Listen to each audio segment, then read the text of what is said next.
नमस्कार, स्वागत है आप सभी का आज की एक और नई वीडियो में।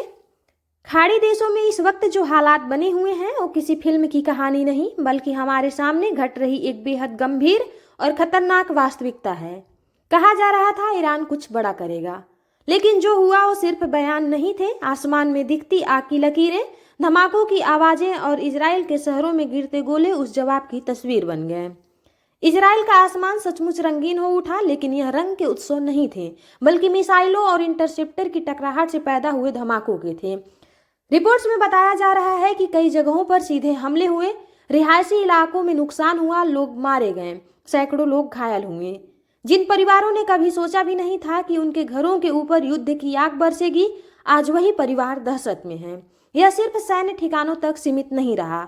सवाल उठ रहे हैं कि क्या इंटेलिजेंस कहीं चूक गई, क्योंकि जब सिविलियंस पर असर पड़ता है तो इसका मतलब है कि हालात नियंत्रण से बाहर जा रहे हैं। ईरान का साफ संदेश दिखाई दे रहा है कि यह सिर्फ एक जवाब नहीं बल्कि शक्ति प्रदर्शन है। कहा जा रहा है कि जिन देशों में अमेरिकी सैन्य ठिकाने मौजूद हैं वहां भी एक साथ दबाव बनाने की कोशिश की गई। इससे यह संकेत दिया गया कि यह लड़ाई सिर्फ एक देश बनाम एक देश नहीं है बल्कि पूरे क्षेत्र में शक्ति संतुलन बदलने की कोशिश है। मिडिल ईस्ट पहले से ही बारूद के ढेर पर बैठा था और अब चिंगारी खुलकर दिखाई देने लगी है। सबसे बड़ा मोड़ उस वक्त आया जब खबर आई कि ईरान के सर्वोच्च नेता अली खमेनी की मौत हो गई है। कई लोगों को लगा कि नेतृत्व बदलते ही शायद स्थिति ठंडी पड़ जाएगी, लेकिन उल्टा हुआ। जिनके लिए वो सिर्फ एक नेता नहीं बल्कि एक विचार थे, उनके समर्थकों में गुस्सा और ज्यादा बढ़ गया। सड़कों पर भी भावनाएं उफान पर दिखीं और सत्ता के भीतर भी कड़ा रुख सामने आया। ईरान के मौजूदा राष्ट्रपति ने स्पष्ट शब्दों में कहा कि दुनिया अभी तक उनका असली रूप नहीं देखी है। वहां के सैन्य अधिकारियों का कहना है कि पिछले 2 दशकों से वे अमेरिका के हर रणनीति को देखते और समझते रहे हैं, चाहे वह अफगानिस्तान में कार्रवाई हो या इराक में अभियान। उनका दावा है कि वे लंबे समय से तैयारी कर रहे थे और अब वे पीछे नहीं हटने वाले हैं। यह बयान सिर्फ जोश नहीं बल्कि एक सोचा समझा संकेत माना जा रहा है। इसी बीच नए अंतरिम सुप्रीम लीडर के रूप में अयातुल्ला अली रेजा आरिफ को जिम्मेदारी दी गई है। ईरान की प्रणाली में सर्वोच्च नेता का पद खाली नहीं रह सकता, इसलिए अस्थायी नाम की घोषणा से पहले यह व्यवस्था की गई। अब सबकी नजरें काउंसिल ऑफ एक्सपर्ट्स पर है कि वे किसे अस्थायी नेतृत्व सौंपते हैं।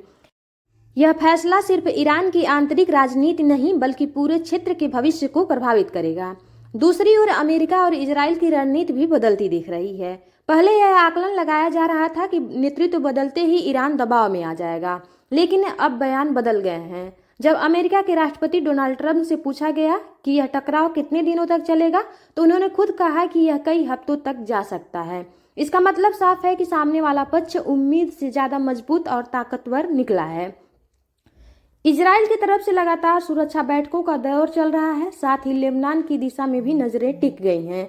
इजराइल को आशंका है कि हिजबुल्लाह ईरान के समर्थन में सक्रिय हो सकता है, इसलिए सीमाओं पर अलर्ट बढ़ा दिया गया है और संभावित ठिकानों को निशाना बनाने की तैयारी की बात सामने आ रही है। अगर लेबनान सीधे इस टकराव में शामिल हुआ तो हालात और ज्यादा जटिल हो सकते हैं।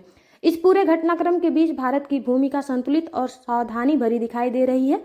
भारत ने अपने नागरिकों के लिए एडवाइजरी जारी की, हेल्पलाइन नंबर जारी किए हैं और स्थिति पर लगातार नजर रखी जा रही है। कैबिनेट कमेटी ऑन सिक्योरिटी की बैठक बुलाई गई जिसमें पूरे हालात की समीक्षा की गई। विदेश मंत्रालय ने दुनिया भर में मौजूद भारतीय दूतावासों को सतर्क रहने के निर्देश दिए हैं।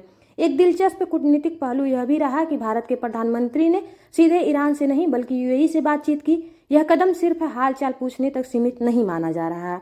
यूएई क्षेत्र में एक महत्वपूर्ण कड़ी है और भारत के उसके साथ मजबूत संबंध है। इससे यह संदेश भी जाता है कि भारत क्षेत्रीय संतुलन बनाए रखने की कोशिश कर रहा है।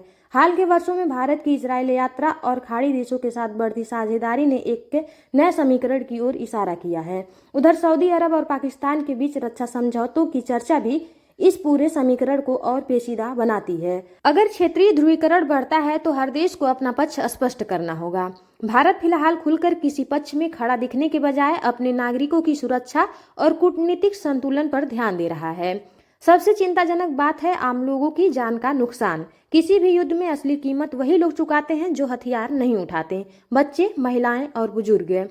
एक स्कूल पर हमले की खबर ने पूरे क्षेत्र को हिला दिया है। अगर यह सच है तो यह मानवीय त्रासदी है और अंतर्राष्ट्रीय समुदाय पर सवाल उठाती है कि आखिर युद्ध के नियमों और मानवीय कानूनों का क्या हुआ। दुनिया इस समय एक ऐसे मोड़ पर खड़ी है जहां एक गलत कदम पूरे क्षेत्र को आग में झोंक सकता है। ईरान यह दिखाना चाहता है कि वह झुकने वाला नहीं है। इजराइल अपनी सुरक्षा को लेकर किसी भी हद तक जाने को तैयार दिख रहा है। अमेरिका रणनीतिक रूप से अपने विकल्प खुले हुए रखे हैं और बाकी देश, जिनमें भारत भी शामिल है, इस आग को अपने घर तक पहुंचने से रोकने की कोशिश कर रहे हैं।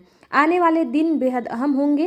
क्या यह टकराव सीमित रहेगा या एक बड़े क्षेत्रीय युद्ध में बदल जाएगा? क्या कोई कूटनीतिक रास्ता निकल पाएगी या हथियारों की आवाज ही फैसला करेगी?